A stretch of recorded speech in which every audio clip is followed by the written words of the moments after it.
So 4 last things since I'm on the rant. What I did in my toughest times, what I've always done is, step number 1, way back when I was on my own, literally, working as a janitor, sleeping in my car, my 1968 Volkswagen Baja Bug, sleep in the back seat with a trench coat to cover me up that I got at the thrift store. True story. The first thing I did was feed my mind. That's number 1. You've got to feed your mind in this environment, because otherwise you're constantly fed what won't work.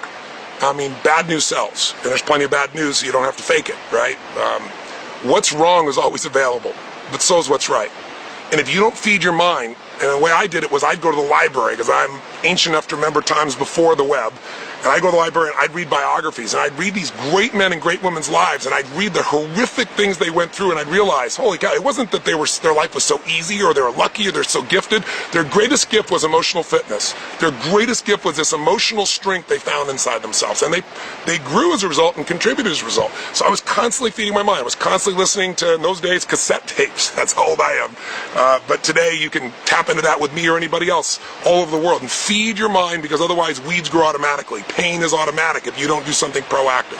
Second thing you got to do, if you really want to face the tough times and thrive, not just survive, you've got to make your body stronger.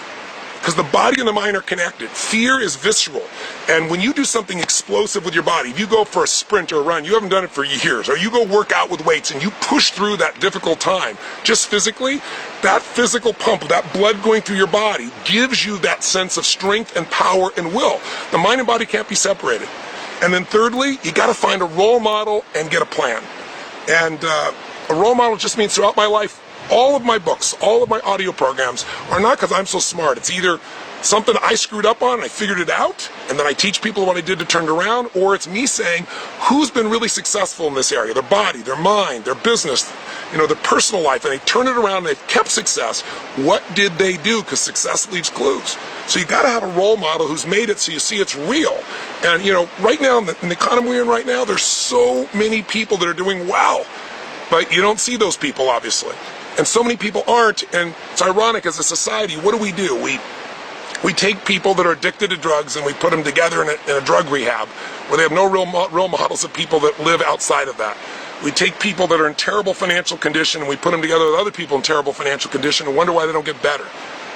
You become who you spend time with, who you surround yourself with. So in my most difficult time, I sought out those role models. I put myself in environments. I put myself in seminars when literally I was sleeping in my car and I was trying to figure out my first portion of rent. I went to an event. I went to Jim Rohn's seminar, the very first seminar many of you know that got me started in shifting the mental breakthroughs that changed it all. So feed and strengthen your mind. Feed and strengthen your body. Every day something. Find a role model and get a plan. And then fourthly, help somebody who's worse off than you are. I mean, no matter how bad it is, somebody else is worse off, and when you can help somebody else, it just puts perspective in your life. That's what I've always done. There's somebody there hurting much worse than you if you just take a little time. You go feed somebody, go volunteer in a kitchen, go do whatever would make you aware that you have something to give, that you're not just at the effect of things. It'll fill your spirit up, it'll fill your soul up. I always say that, the secret to living is giving. And if you can get yourself to give when you're most scared and concerned and really give to somebody else in worse shape, you're going to find your strength will return to you. So anyway, this is my rant to you, my Labor Day rant.